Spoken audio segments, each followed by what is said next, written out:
धरती पर सबसे लंबी जीवन जीने वाले 5 प्राणी हैं। 5वें नंबर में है आर्कटिक व्हेल, जो 200 साल से भी ज्यादा समय तक जीते हैं। 211 साल की व्हेल जीवित रहने की प्रामाणिकता मिल चुकी है। चौथे क्रम में है विशाल गैलापागोस कछुआ, ये औसतन 200 से 250 साल तक जीता है।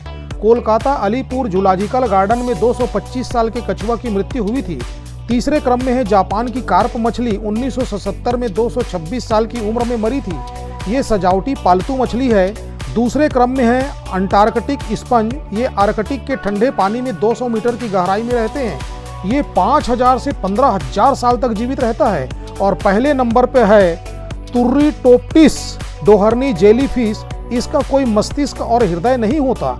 ये उष्ण कटिबंधीय जल में रहता है। ये बूढ़े होने के बाद फिर से युवा होने लगता है और ये कभी नहीं मरता, मतलब ये इस धरती का अमर प्राणी है।